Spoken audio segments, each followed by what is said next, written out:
নমস্কার বন্ধুরা, উত্তম কিচেনে সবাইকে স্বাগত। আশা করি সবাই ভালো আছেন, সুস্থ আছেন। তো বন্ধুরা, গরম গরম সাদা ঝরঝরে ভাত, রুটি, পরোটা সবকিছুর জন্য আজকে আমি হাঁস ডিমের একটা অতি সুস্বাদু মুখরোচক রেসিপি আপনাদের করে দেখাবো। আর যে সকল বন্ধুরা এখনো পর্যন্ত আমার চ্যানেলে নতুন হয়ে আছেন, প্লিজ চ্যানেলটিকে সাবস্ক্রাইব করে আমার পাশে থাকবেন। তো বন্ধুরা, এখন আমি কিচেনে যাচ্ছি এই রেসিপিটা করে দেখানোর জন্য। তাহলে পুরো ভিডিওটা প্রথম থেকে শেষ পর্যন্ত দেখার অনুরোধ রইল। তো বন্ধুরা, হাঁস ডিমের এই রেসিপিটার জন্য আলু পিস পিস করে কেটে জলে ভালো করে ধুয়ে নিয়েছি, আর হাঁস ডিমও জলে ভালো করে ধুয়ে নিয়েছি। এখন গ্যাসের দুটো ফ্লেমে আমি হাঁস ডিম ও আলু সেদ্ধ করে নেব। আলুটা আমি এভাবে বড় বড় করে কেটেছি, আর এই যে বন্ধুরা হাঁস ডিম নিয়েছি।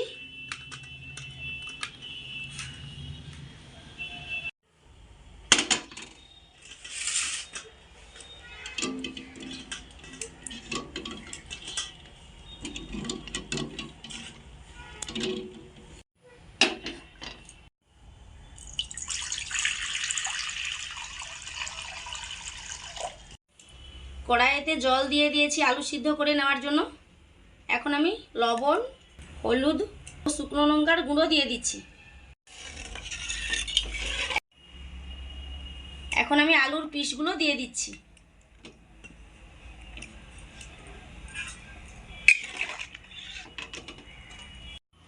এখন 10 থেকে 12 মিনিটের মতো ঢেকে সেদ্ধ করে নেব। তো বন্ধুরা, আজকে আমি হাঁস ডিমের কালিয়া রান্না করব। সেজন্য পেঁয়াজ, আদা, রসুন, টমেটো সব জলে পরিষ্কার করে ধুয়ে নিয়ে কেটে নিয়েছি। তো এখন আমি বেটে নেব।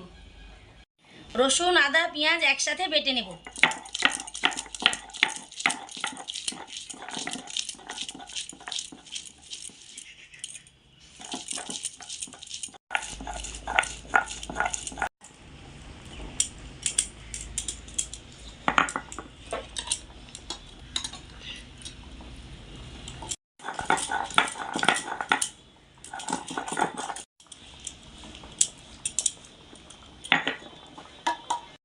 ডিমের কালিয়ার জন্য কিছু গুঁড়ো মশলা নিয়েছি। কাশ্মীরি লাল লঙ্কা গুঁড়ো, হলুদ গুঁড়ো, জিরে গুঁড়ো ও ধনে গুঁড়ো।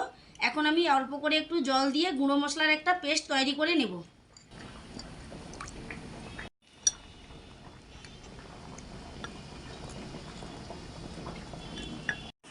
এছাড়াও ধনেপাতা ও কাঁচা লঙ্কা জলে পরিষ্কার করে ধুয়ে নিয়ে কেটে নিয়েছি। তো বন্ধুরা, ডিম সেদ্ধ হয়ে গেছে। এখন আমি গ্যাসের ফ্লেম অফ করে দেব।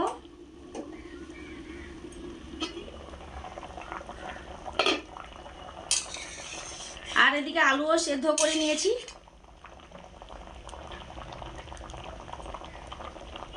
আলুর গ্যাসের ফ্লেমও বন্ধুরা অফ করে দিচ্ছি। আলুর পিস জল থেকে তুলে নেব।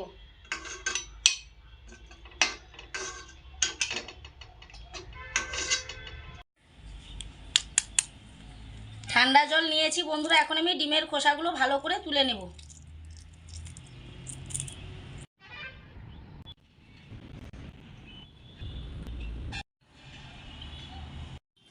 এখন আমি সেদ্ধ ডিমের মধ্যে লবণ ও হলুদ দিয়ে মাখিয়ে নেব।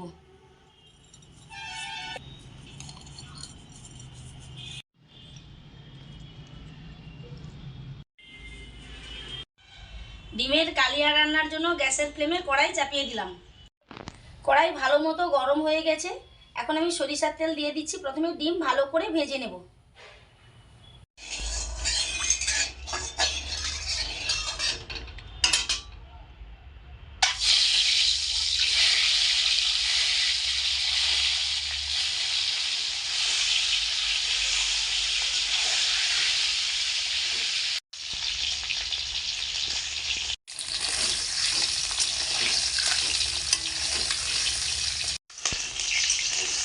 সব ডিম সোনালি কালারের করে ভেজে নিয়েছি।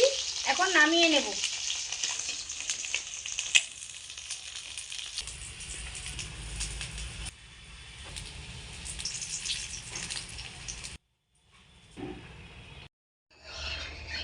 এখন এই ডিম ভেজে নেওয়ার তেলেই সেদ্ধ করা আলু ভেজে নেব।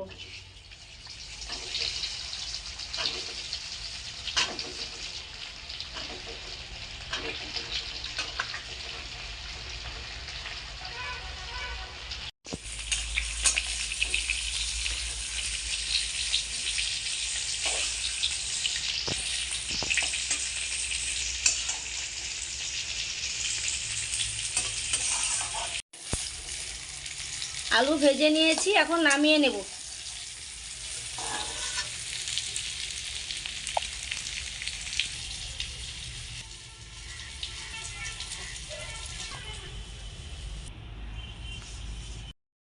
মশলা কষিয়ে ডিমের কালিয়া রান্নার জন্য কড়াইয়ের মধ্যে আবার সরিষার তেল দিচ্ছি।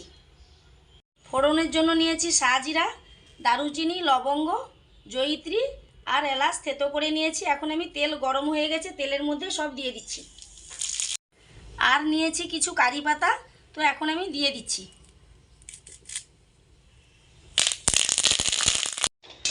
এখন সব কিছু আমি 30 থেকে 40 সেকেন্ডের মতো নেড়ে চেড়ে ভালো করে ভেজে নেব। সব কিছু খুব ভালো করে ভেজে নিয়েছি। আর বন্ধুরা, এই ভাজা থেকে সুন্দর একটা গন্ধ ছাড়ছে। এখন আমি আদা, পেঁয়াজ ও রসুনের পেস্টটা দিয়ে দিচ্ছি। এখন 3 থেকে 4 মিনিটের মতো ভালো করে নেড়ে চেড়ে কষে নেব। তো বন্ধুরা, ডিমের কালিয়াতে দেওয়ার জন্য টক দই নিয়েছি। এখন টক দই ভালো করে ফেটিয়ে নিচ্ছি। 3 থেকে 4 মিনিটের মতো নেড়ে চেড়ে ভালো করে কষে নিয়েছি। তো বন্ধুরা, এখন আমি গুঁড়ো মশলার পেস্ট দিয়ে দিচ্ছি। স্বাদ মতো লবণ দিয়ে দিচ্ছি। স্বাদ মতো চিনি দিয়ে দিচ্ছি।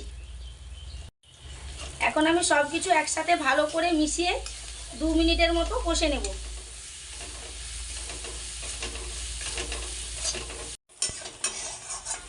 দু মিনিটের মতো নেড়ে চেড়ে কষে নিয়েছি। এখন আমি বেটে রাখা টমেটো দিয়ে দিচ্ছি। টমেটো ভালো করে নেড়ে চেড়ে কষা মশলার সাথে মিশিয়ে নেব। কষা মশলার সাথে ভালো করে মিশিয়ে টমেটো কষে নিয়েছি। এখন আমি ফেটিয়ে রাখা টক দই দিয়ে দিচ্ছি। টক দই কষা মশলার সাথে ভালো করে মিশিয়ে নেব। টক দই ভালো করে কষা মশলার সাথে মিশিয়ে নিয়েছি। তো বন্ধুরা, টক দই দিয়ে বেশিক্ষণ কষাবো না। এখন আমি মশলা বাটা ও শিল ধোয়া জলটা দিয়ে দিচ্ছি।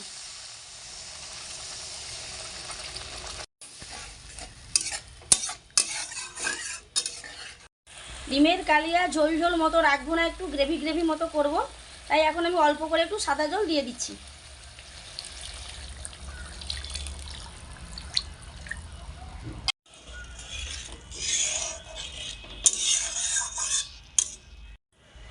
এখন আমি আলু ও ডিম দিয়ে দেব।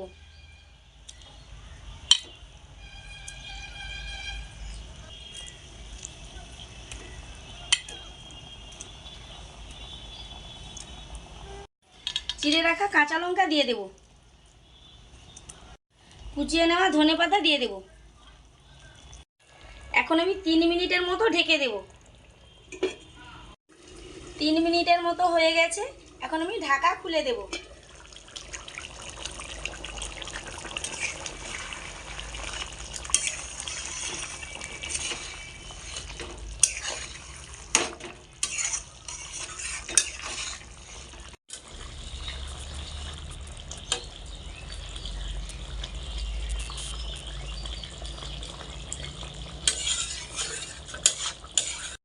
তাহলে বন্ধুরা, হাঁস ডিমের কালিয়া রান্না হয়ে গেছে। এখন আমি গ্যাসের ফ্লেম অফ করে দিয়ে ওপর থেকে ভেজে রাখা গরম মশলার গুঁড়ো দিয়ে দেব।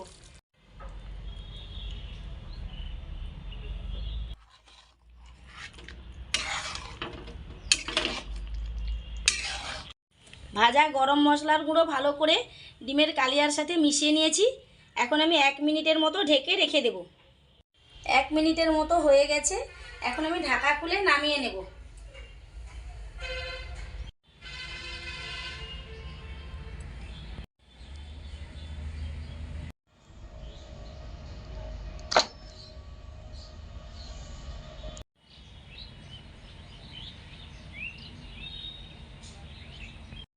ডিমের এই রান্নাটা একবার করতে পারেন বন্ধুরা, খুবই সুন্দর একটা রেসিপি। তো বন্ধুরা, ভিডিওটি ভালো লাগলে লাইক, শেয়ার ও কমেন্ট করে পাশে থাকবেন। আজকের মতো আসছি বন্ধুরা, দেখা হবে আবার অন্য কোনো ভিডিও নিয়ে। ভালো থাকুন, সুস্থ থাকুন, টাটা।